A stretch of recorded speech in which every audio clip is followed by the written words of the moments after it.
morning, and thank you very much. In 1996, the prominent activist John Perry Barlow published his Declaration of the Independence of Cyberspace, a foundational document in this new realm's history. Its preamble began, "Governments of the industrial world, you weary giants of flesh and steel, I come from cyberspace, the new home of mind. On behalf of the future, I ask you of the past to leave us alone. You are not welcome among us. You have no sovereignty where we gather." Barlow's sentiment carried the day at the inception of the digital revolution, where the rapid development of the information superhighway, unconstrained by geography and government, heralded a more democratic, egalitarian world. 28 years later, the cyber landscape has changed dramatically. The technological advances are exponential. Society is more connected, information is more accessible, and productivity has increased. So too, however, has the cyber threat landscape changed dramatically, humbling our initial idealism. Today, individual lapses in cybersecurity vigilance can have grave consequence. The nationwide disruption America experienced in the wake of the Colonial Pipeline ransomware attack signaled that quite clearly. Computer viruses have changed the face of warfare. Ransomware can cripple healthcare systems. Foreign adversaries have weaponized cyberspace to undermine domestic stability, and much more. Now, as we gather here in Munich, the rapid evolution and accessibility of artificial intelligence technology promises to accelerate both the development and risk of cyberspace. The world is on the cusp of a new era in the digital revolution. As both the public and private sectors prepare to enter it, our collective commitment to security must be on equal footing with our collective commitment to growth. Industry must be a part of that collective. The failure of the past to address the social and security implications of raw technological progress will, with the advent of generative artificial intelligence, have dire consequences. We must answer the question of how security and governance should be exercised on this modern digital landscape in service of the world's economic and social well-being. I am grateful to the board and directors of the Munich Cybersecurity Conference for the opportunity to share my thoughts in response to this seminal question. There are advocates who argue that the hands-off approach of nearly 3 decades ago, wherein technology progressed with remarkably little regulation and individual actors subsequently shouldered immense levels of risk, has proven too dangerous. They argue that cyberspace today is a public good of incalculable value, with extraordinary potential to do harm, and that, like nuclear power or the automobile industry, a compulsory regulatory framework is required to ensure its continued security, trustworthiness, and usefulness. They also point out correctly that a laissez-faire model is not in the offing regardless. Both the United States and Europe have enacted and are moving toward greater cybersecurity-related regulation. Conversely, there are those who contend that an approach that pits regulators against companies as adversaries, no matter how well-intentioned, risks stifling innovation and world-altering progress. They argue that the market is the best determinant of how important consumers and users view security. They, too, correctly point out that attempting to regulate every element of the design, development, and production process will quickly prove unproductive and unsustainable. Neither approach is without merit, but neither approach is sufficient in and of itself to meet this moment. Instead, both are required. We need to build a cyber ecosystem that balances and harmonizes the responsibility for security across both its regulatory and voluntary elements. We need a new cybersocial compact, an agreement among all members of the digital society that our shared interest in security demands both regulation and individual responsibility, and a reciprocal commitment to meeting both imperatives. There is much the private sector and the government do not know, but a compact grounded in humility and cooperation can help light the way. The cybersocial compact I envision is defined by three broad principles. The first is burden sharing. For decades, while many companies focused on developing products with an understanding of and a responsibility for their security and societal implications, others did not devote enough time or attention during the design phase to mitigating vulnerabilities or considering the long-term implications of their products and services. Those responsibilities and risks, sometimes geopolitical in nature, are instead devolved downwards.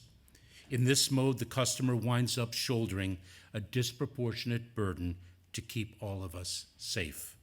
This approach is unfair and unsustainable, and it will only grow more so in the years ahead. Our cybersocial compact must address the disproportionate burden that the current system places on individuals and end users, and move the burden upstream to developers. It is imperative that every company prioritizes security and resilience in their hardware manufacturing and software development, even when that priority runs counter to quick profitability. This is the principle of secure by design. We in the Department of Homeland Security and across the federal government have worked proactively with technology providers and executives to entrench, but not compel, such design as an industry-wide obligation and goal to reach. But only government has the ability to establish a secure by design standard. Such an approach is essential to enabling all customers to trust the safety and integrity of whatever technology they use, and to prevent companies from undermining crucial security measures for the sake of profit. The second principle is baselining, the setting of minimum security standards. Under this approach, government works directly with the private sector to set a minimum acceptable threshold of requirements for cybersecurity. This enhances the security of the entire cyber ecosystem by relieving the individual consumer, who is often ill-equipped or unaware, of the sole responsibility, and it ensures that the long-term approach to regulation is adaptable, comprehensive, and feasible while lowering the risk of destabilization. The minimum security standards should be principles and performance or outcome-based rather than prescriptive with respect to design. Designs can too rapidly change. They should also be set cognizant of the reality that a one-size-fits-all approach is unworkable and ill-fitting, especially given variations in use, structure, capabilities, and resources. One way to inform a baseline is by leveraging common frameworks published by the International Standards Organization, the National Institute for Standards and Technology, and our department's Cybersecurity and Infrastructure Security Agency, or CISA. The Department of Homeland Security has utilized these frameworks as tools to inform voluntary cybersecurity practices as well as regulatory requirements. Our United States Transportation Security Administration, or TSA, for example, utilizes both regulatory and non-regulatory approaches to working with stakeholders to strengthen their cybersecurity posture. Following extensive collaboration with aviation partners, rapport building with industry, and feedback from stakeholders, TSA issued cybersecurity requirements for airport and aircraft operators and passenger and freight railroad carriers as part of our department's efforts to increase the cybersecurity resilience of U.S. critical infrastructure, an effort that we work very closely with Ann Newberg on. These require TSA-regulated entities to develop, and take measures to improve their cybersecurity resilience and prevent disruption and degradation to their infrastructure. The regulations are performance-based and variable according to the risk profile and capability of the entity. These steps can work. A 2022 report by the cybersecurity company Dragos cited TSA security directives as likely having a direct correlation to a significant improvement in the security of our country's oil and natural gas sector. The final principle of the Cyber-Social Compact is a commitment to move at the speed of business. Back in 1996, Barlow disparaged the governments of the industrial world as weary giants of flesh and steel. In the modern cyber landscape, government must instead be agile and adaptive. The correctly held concern with regulatory action is that it can stifle innovation and progress. Advances are being achieved at such a fast pace, yet the regulatory apparatus is slow, cumbersome, and certainly not nimble. Yet, need that be so? Why are we complacent with a regulatory architecture that was designed decades ago, that is fundamentally not tailored to a specific industry and is instead too much a one-size-fits-all model of governance? I propose that we design a new regulatory architecture for the technology sector, one that has, among others, the following qualities. First, the regulations are promulgated in line with the Social Compact, the product of intense engagement and partnership with the technology companies themselves. Second, the speed with which they can be implemented is vastly accelerated so that they can more ably meet the moment in a rapidly evolving and dynamic environment. Third, and relatedly, that they be easily adaptable and modified to address the changes afoot or imminent. And fourth, and leveraging the baseline approach I spoke of earlier, the regulations need not be unduly prescriptive, but rather advance the security framework that will guide our security forward. If government is to be a valuable and valued partner, a force for progress in all regards necessary, it must prove itself, in this case, build itself, as capable of keeping pace with the companies and their technologies that are helping to design the future. I realize that some may favor a more prescriptive, even a more aggressive approach to government regulation. I do not think that is an effective approach. It is one that will undermine the key foundation of the social compact that is required to succeed. In a world in which we cannot regulate or prescribe every aspect of technological development, one must rely on voluntary investments and commitments as well. Undue compulsion risks breeding adversity between the public and private sectors, and adversity chills the very volunteerism upon which we rely.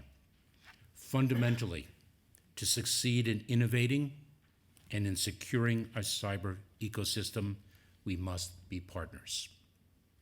At the same time, we also cannot afford to be laissez-faire about the future. That has been our general approach for the past 3 decades, and the results are clear.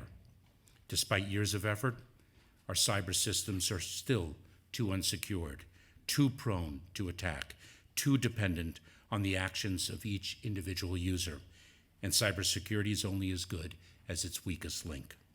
Government has an essential role to play in raising that bar.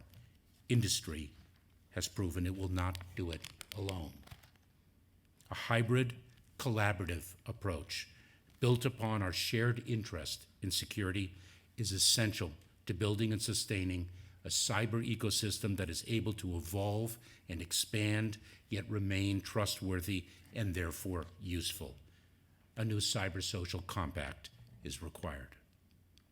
Forums like this, the Munich Cybersecurity Conference, provide an important opportunity to discuss and refine these approaches respectfully and as allies. I look forward to this critical work with all of you. But we all need to step up, and step up now.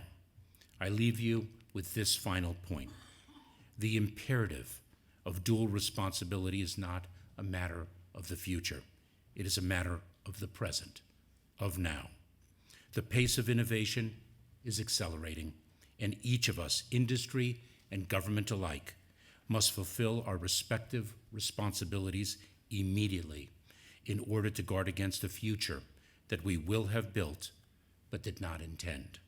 Government has its role to play, and industry has its own. Responsible citizenship extends to both. Together, we can continue to build the safe, secure society all of our constituents and customers deserve and require. Thank you.